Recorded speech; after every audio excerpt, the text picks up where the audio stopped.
You can just tell when someone is just kind of doing what they think they should be doing to get like attention or views, and like that, don't do that. Do you know what I mean? Hi my loves, welcome back to my channel, or welcome if this is your very first time. My name is Martina Gordeen, and on this channel we do all things social and lifestyle. So that's like marketing tips, vlogs, day in the lives, all of that kind of jazz. Today we are going to be talking about personal branding, because it seems like absolutely everybody wants to take their personal brand seriously this year, and you know what, why not? There's loads of money to be making in this industry, whether it's through the internet, speaking gigs, or through even doing your own events. It all starts kind of with like your personal brand. So let's get straight into it.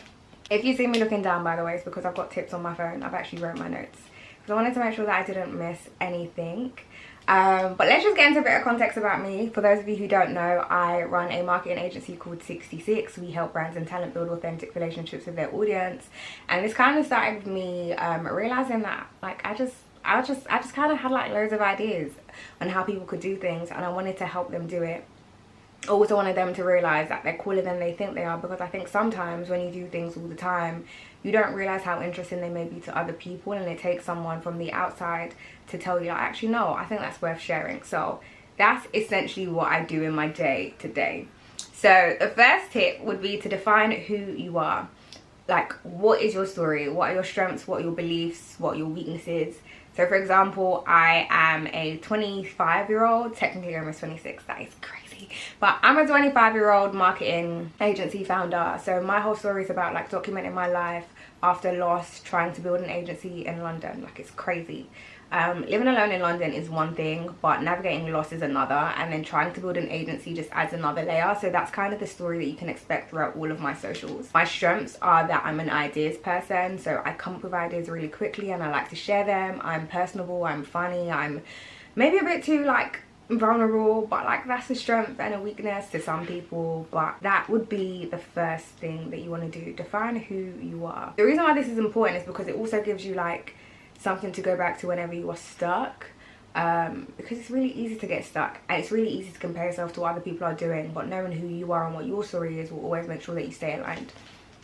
The next thing you want to do is define your purpose. Like, what impact do you want to have? Do you just want to bring joy to people during the day? Do you want to teach them about like economics? I don't know why I said that. I think it's because I've been doing my sister's media kit. But do you want to teach people about economics? Do you want to teach people how to take better care of their 4C hair at home? Do you want to document your journey as a up-and-coming artist, and you simply don't know, like you want to document your journey as an up-and-coming artist, literally doing it by yourself from scratch? Like, that could be a really interesting story. Like, do you want to show people that it's impossible? Well, it's possible to do things that seem impossible.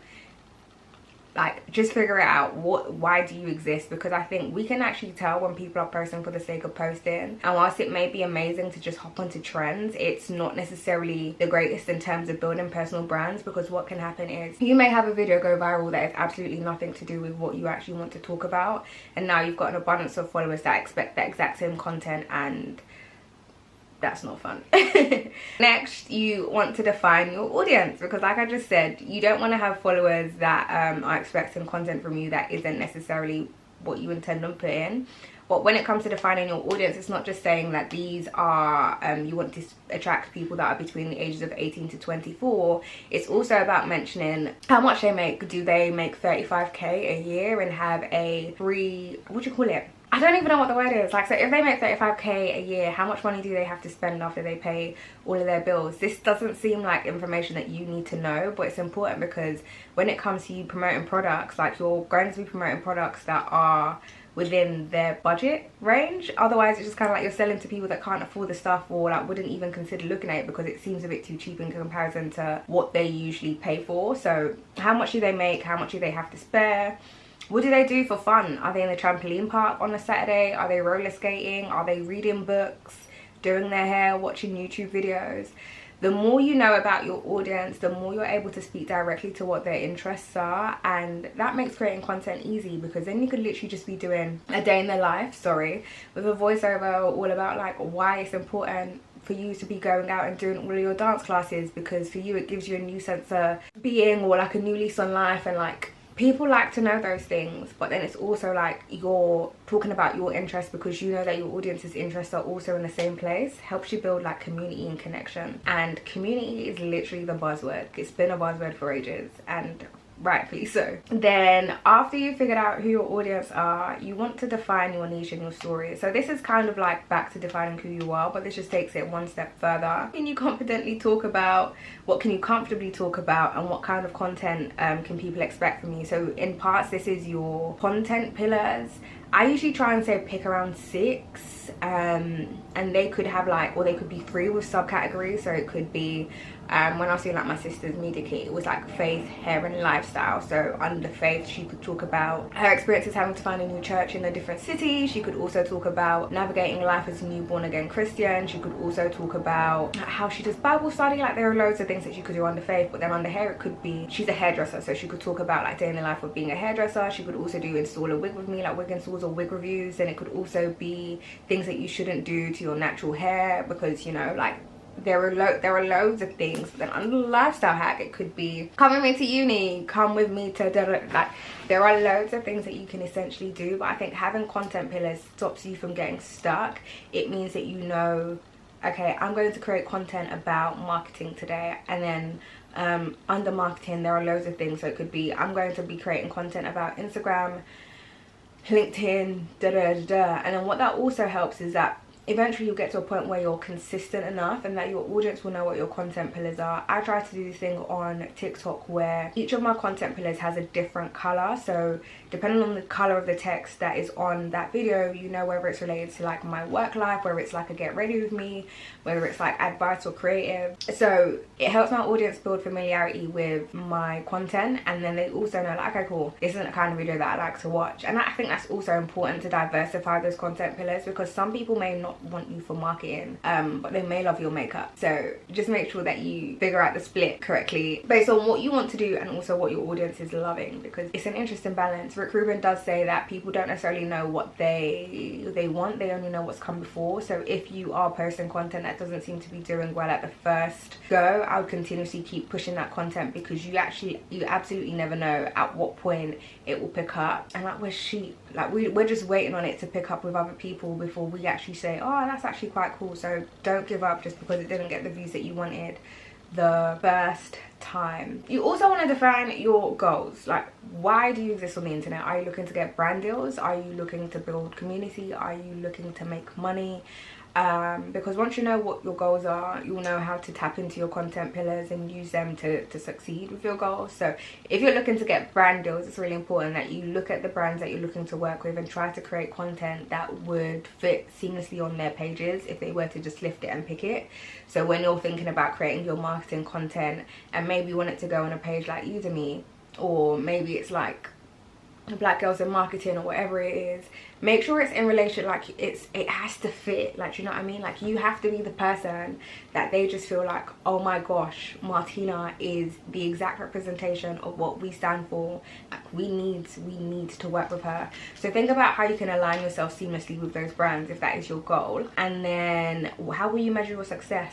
I know we are stuck on views, we are stuck on likes, but sometimes liking a video is really easy, liking a picture is really easy. You just do it because you want to do it. Doesn't necessarily mean that it is they've seen the picture or they've even watched the video. There have been many times that my sister has liked a video of mine on TikTok and then I've gone to ask her about it and then she was just like, I did watch it, but do you know what I mean? And that's like, no, like there's nothing to take personal about that, but it just goes to show you how, because we're literally constantly scrolling, I know they call it like doom scrolling, sometimes likes aren't good enough. A lot of us in the industry they're technically called vanity metrics because they don't really mean anything, they just make you feel good.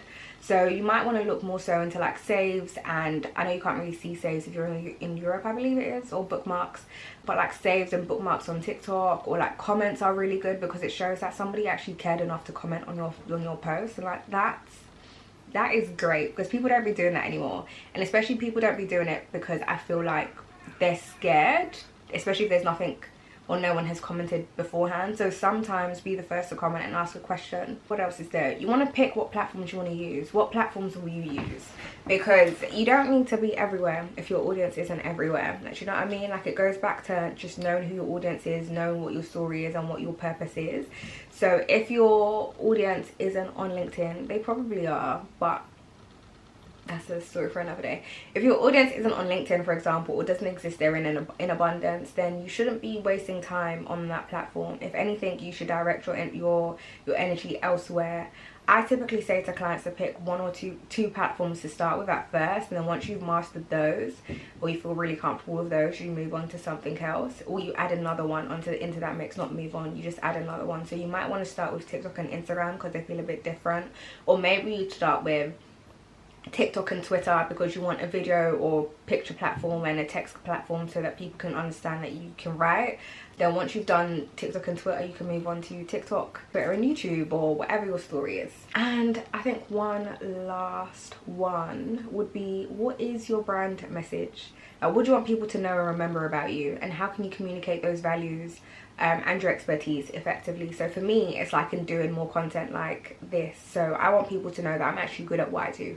I want people to know that I know my shit and that I can help them change their lives, you know what I mean? And the only way that I can do that is by posting content about this stuff that I know, so that people can be like, oh, she's giving me enough knowledge for free. I wonder what she'd give me if I paid for her services. That's kind of my thing. Like, I think I feel like all service providers should really take that knowledge, that approach.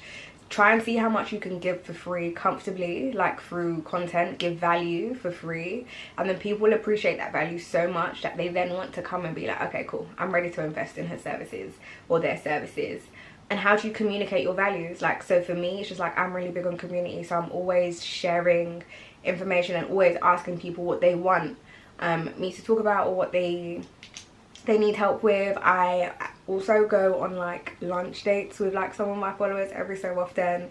They know that they can slide in my DMs and we can talk about whatever it is that's going on. So think about like how you communicate your values and who you are to your audience, and how that can also in turn help you build a great ecosystem that works in your favor. And I guess my last no, I said that was the last one, but a bonus tip would just be to be authentic. And I know it seems so like cliche, but we can see through it. We can see when you've taken someone's identity and you've just kind of wanted to put on your head. And even if we can't pinpoint exactly who it is, we can just tell when someone is just kind of doing what they think they should be doing to get like attention or views, and like that, let's just leave. Don't do that, do you know what I mean? But yeah, so those would be my 6, 7, 8 tips. I don't know how many they were, but that would be what I would do if I was trying to build a personal brand today. There are definitely much more things that you can do, and I did actually write a branding book about all of this stuff like in 2019. I am currently thinking about redoing it and putting that out there again, so let me know down in the comment section if you think I should do that. Anyways, thank you guys so much for watching. If you're stuck and you need any help, all of my socials will be down in the description box. You can also book a consultation with me and all of that kind of jazz. Like, let's talk, let's be besties, don't be a stranger. Subscribe. See ya.